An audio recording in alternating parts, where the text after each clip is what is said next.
హ్యాపీగా సక్సెస్ఫుల్గా అంతకు మించిన ప్రోగ్రెసివ్గా సాగిపోతున్న జీవితంలో అనూహ్యమైన కుదుపులు వస్తే ఆ భావోద్వేగం వర్ణనాతీతం. అదుగో ఇప్పుడు ఆ ఎమ్మెల్యే ఆ పరిస్థితి ఎదుర్కొంటున్నారా? కేంద్ర మంత్రి సభా సాక్షిగా గతంలో తాను మంత్రిగా ఏం చేశానో చెప్పుకుంటూ ఒకిన్ని కార్యక్రమాలు మిస్ అయిపోయానన్న బాధను కనబర్చారా? లేక అప్పట్లో సర్కారు సహకరించలేదన్న ఆ కసి ఇంకా రగులుతూనే ఉందా? మొత్తంగా సదరు నేత మాటల్లో ఎప్పుడు అలాంటి మిక్స్డ్ ఎమోషన్స్ క్యారీ అవుతూనే ఉంటాయి. మరి ఎన్నికల వేళ మరోసారి అలా బరెస్ట్ అయిన ఆ నేత ఎవరో మీరే చూడండి.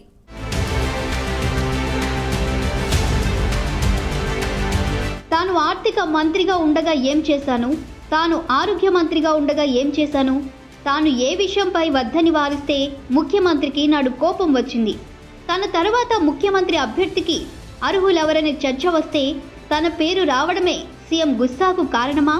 ఇదిగో ఇలాంటి అన్ని విషయాలు జమ్మికుంట సభలో చర్చించారు మాజీ మంత్రి బీజేపీ ఎమ్మెల్యే ఈటెల రాజేందర్. కేంద్ర మంత్రి రాజ్నాథ్ సింగ్ హాజరైన ఈ సభకు భారీగా జన సమీకరణ చేయగా ముఖ్య అతిథి కంటే ఈటెలే ఎక్కువ మాట్లాడారు.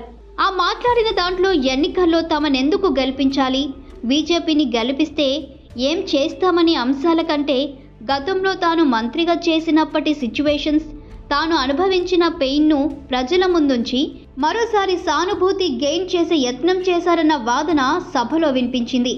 అయితే ఈటెల ప్రసంగం ఆశాంతం విన్న ప్రజలు ఆ తర్వాత ముఖ్య అతిథి రాజ్నాథ్ ప్రసంగం సమయంలో ప్రాంగణంలో దాదాపు ఎవ్వరూ లేకుండా ఖాళీ అవ్వడం చర్చనీయాంశంగా మారింది.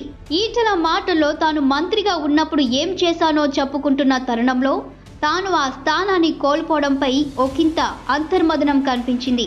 అదే సమయంలో ప్రోగ్రెసివ్గా సాగుతున్న సక్సెస్ఫుల్ జర్నీకి అర్ధాంతరంగా బ్రేక్ వేసిన వారిని ఖచ్చితంగా నేలకు దించాల్సిందేనన్న కసి కనిపించింది. మొత్తంగా ఎప్పుడు విభిన్నంగా, కాస్త లోతుగా, మర్మగర్భంగా మాట్లాడే ఈటెల జమ్మికుంట సభలో ఆ విధంగా బరస్ట్ అవ్వడం హాట్ టాపిక్గా మారింది.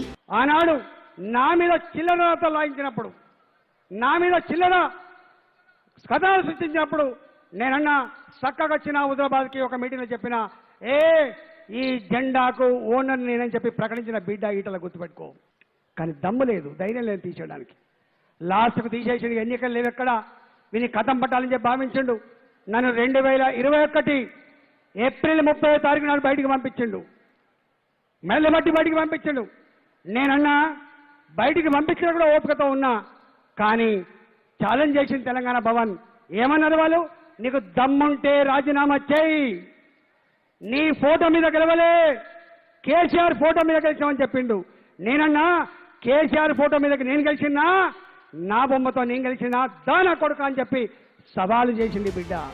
అయితే హుజూరాబాద్ లో అధికార పార్టీ ఎంత చేసినా చాలా కాలంగా ఈటెల నియోజకవర్గానికి కాస్త దూరం అయ్యారన్న చర్చలు జరిగినా నేటికి అదే క్రేజ్ మాత్రం ఈటెల విషయంలో కనిపించడం, ఆ గౌరవాన్ని అలాగే కాపాడుకోవడం ఓ విజయవంతమైన నాయకుడి గొప్ప లక్షణమనే అభిప్రాయం వ్యక్తమైంది.